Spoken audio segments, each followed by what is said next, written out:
Good evening and welcome to Sports Federation TV. My name is Alton Davids. I'm your host. As you know, if you've just tuned in, for those of you who have never watched the show is about a range of different codes of sport where we showcase what Cape Town and Western Cape athletes and administrators do across the Western Cape and across the country, and not forgetting across the world. We have an exciting show. We chat about canoeing, we chat cycling, and we chat to Langa Sports Council. As you know, we talk about a range of different codes of sport. We've got gymnastics, jukskei, and all other codes of sport. We're joined in studio by two lovely ladies who are part of the WEXA Academy in the Western Cape, and we chatted to Wayne last week about WEXA, and now we thought we'd showcase some of the athletes who are part of the WEXA program. Bianca, you well? I am, thanks. Good. Melanie, you well? I'm well, thanks. Good, good. You ladies are involved in which code of sport? Canoeing, involved in the sprinting sector and in the flatwater marathons. Explain the difference, please, young lady. Sprinting, we have a shorter distance of the 200, 500, 1,000, and then at our nationals we include a 5,000. The Olympic disciplines for the females are the 200s and the 500s. Marathons is a bit more of a longer distance, which would be over 20 kilometers with running involved with your boat. Running? Yes. It's like a half. It's like a biathlon. If you fall out, a triathlon. So give me an example of a marathon. Would the doozy and those kinds of stuff be part of that? Berg? That would be the river side of it. Okay. Yeah. So give me an example of a marathon event. Melanie? Yeah. Or Bianca, anyone? Well, we have a Western Province and a national event, and then we also have it as international, where we have our World Champs and World Cups. I found that the flatwater side isn't as out there as our rivers. For example, a lot of people know about Doozy, the fish, the Berg, which is held in the Western Cape, Eastern Cape, and KwaZulu-Natal. Those are more of the river, faster flowing, where it's quite exciting. A lot of things can change. You can be in the lead one day, you can break your paddle, break your boat, and something else changes. And marathons it's quite intense. It's all about a tactic. You can lose everything just on a start. And how long is a marathon? How well, in running terms, it's a 42 kilometer. In canoeing, what's the difference? Or what's the distance? It's 25 Ks. I think our K1s and K2s for the women are 27. Okay. Do the two of you paddle as a pair, individuals? How does it all work? We paddle in a K2, which is pair, and we paddle in our singles. Okay. So at the sprints, we will compete in both. So you explained, you mentioned a K1 and a K2. What's the difference? A K1 is for one person in the boat. K2 is for two people in the boat. So the K is just the size of the boat? It's just the canoe. Kayak. Oh. Kayak. Stands for kayak. Yeah. Okay. And then one will be for one person, two for two people. Then we also get K4s. And K3 has been introduced into South Africa more recent, but that's more on the river side of things. Okay. The two of you, rumor has it, is preparing to qualify for Rio. Is that rumor true? It's true. And how well prepared are you? We're leading up to going into, we still have to hold our provincials, which is happening next month. From there we can gauge on our times. Our individual time trials have been going fantastically so far. I think it's helping out in our sprinting, just getting the confidence going. In another week we'll be having more trials, and then we're going to nationals from there. Okay. Let's have a look and see what this fun sport is really all about. Let's check it out.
As you can see, it's quite an interesting activity.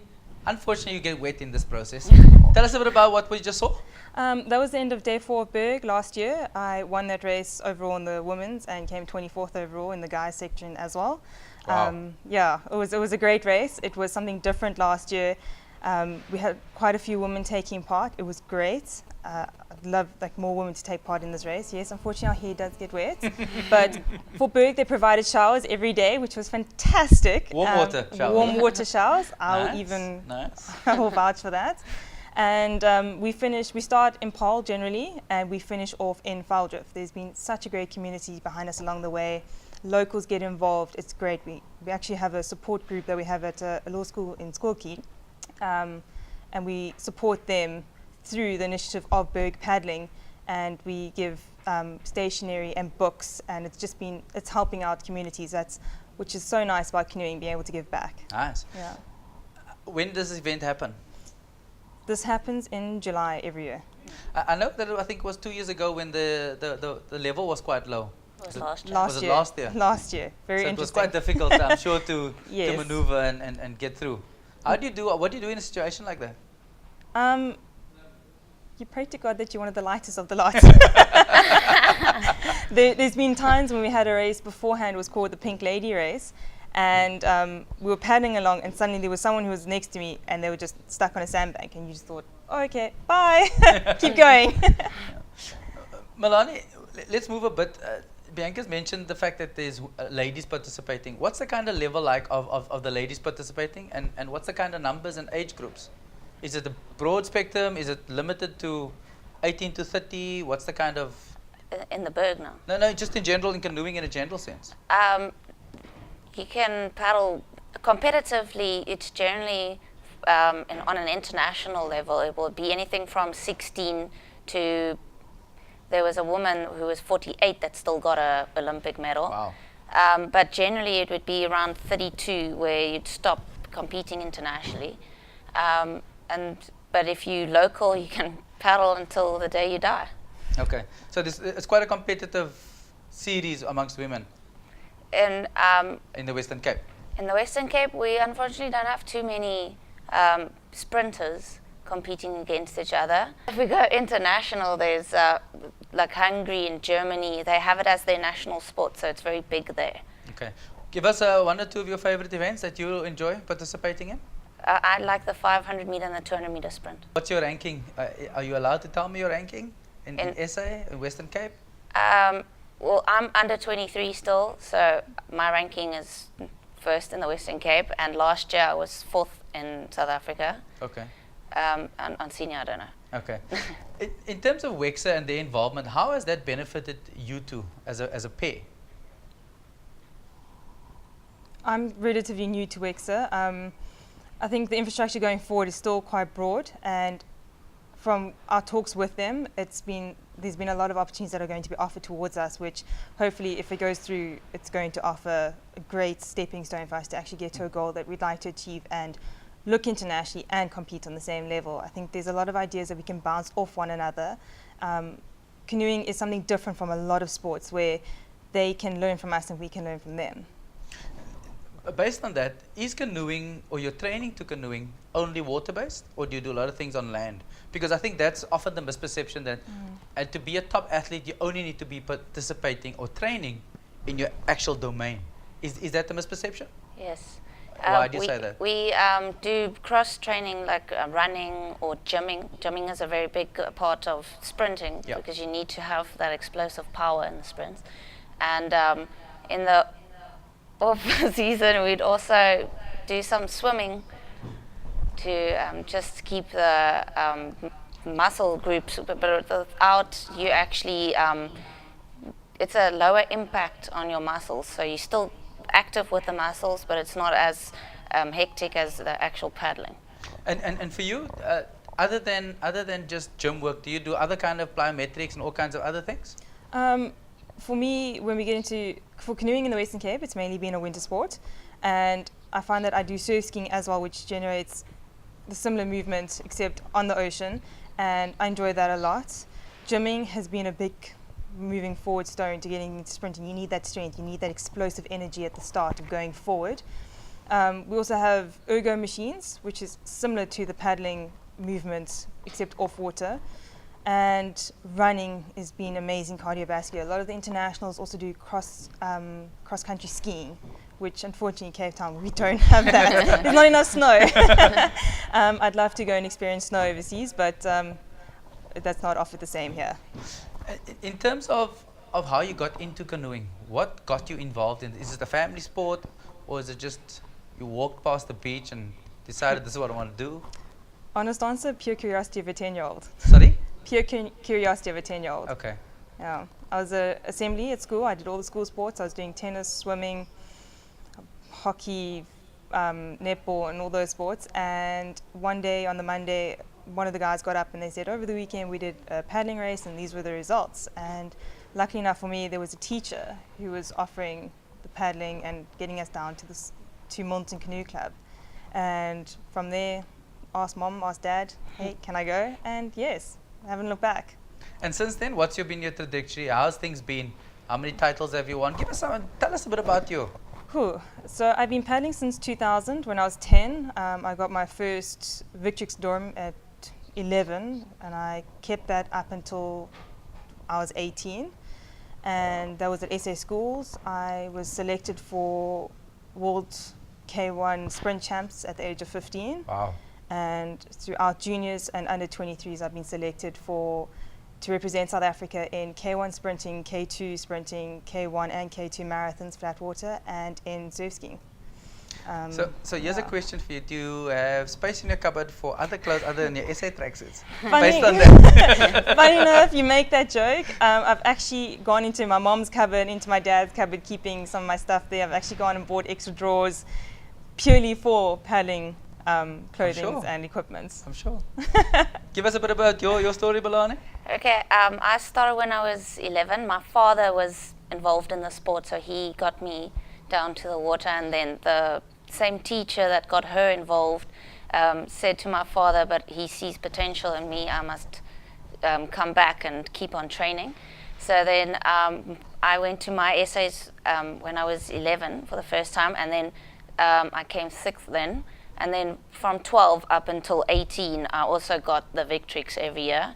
And there I've been to 2 sprint world champs, 1 marathon world champs, and 3 international meets. Sure. Yeah. So we're sitting with the world's best here, or the SA's best. SA's best. Tell us a bit about your qualification for Rio. Where, when, and how?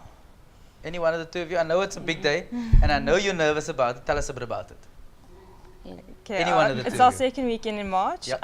We'll be going up to Shongweni Dam in KwaZulu-Natal, and they'll actually be the SA Championships at the same time. The criteria going around is we need to be making the top, number 1 boat going into the K2s. K1s, we need to be up there as well, time-wise. And that's also our qualifying going into the African Continental Championships, which is what we're also hoping to make as a team. Going forward from that, we'll also be the World Cup teams. And all those performances are attributes going towards getting into the team for Rio. Okay. And you're ready. You will be by then. We will be. We'll be ready. You'll be better than ready. You'll qualify. We'll have the same conversation next year, talking about Rio. No. I'm talking about Rio. Good answer. Good comeback. Good comeback. You I like almost that. vaulted on that. Almost. You got me. Well done. In closing, why would you recommend anybody to participate in canoeing? What keeps you coming back week after week to doing what you do? I love being in the nature, so it's a get away from the everyday hustle and bustle. Just go out there, you get exercise in while, and the camaraderie is also great because we have a big group of people paddling together. So you make friends, and it's just a fun activity to do with friends and getting your exercise in. And the sprinting competitions, it's scary stuff, but it's so rewarding. So you just love it. And you push as hard as you can Push all as the hard time. as you can. Good. In your case, what would you recommend, and why would you tell anybody to participate in canoeing? I have the same sentiments as what Melanie has said. I've always found it very rewarding, no matter how we've done it, whether it's been just reaching a goal, and it's also just being out there. I mean, often I've paddled around Robben Island and I sat there going, why would I want to go back? It's beautiful. You're in nature. You have a lot of people around you that you think you're going through like one of your hardest times, and you look around and you realize, hey, I'm not the only one. We're all going through it, and it's something that just releases you. You can go to a gym, but you fall in a room that's just hot and sweaty, and now you're outside with a bunch of your friends, and you're going, let's go. And there's rewards, there's goals, and there's always moving forward, except when the side heats at those. And there's fish around you. Depends which ones. Ladies, thank you. Good luck. Come tell us end of March. We want to see the qualification. You don't want to hear about it or think about it. We want to know that. Okay, so you got all our hopes on your shoulders to qualify, and we wish you all the best. Thank you for coming. Very much. Thank you. If you want to know more about canoeing, go onto their website, canoeingsouthafrica.co.za. Check them out on Facebook, and all the details will be there. We'll take a short ad break, and we'll see you now.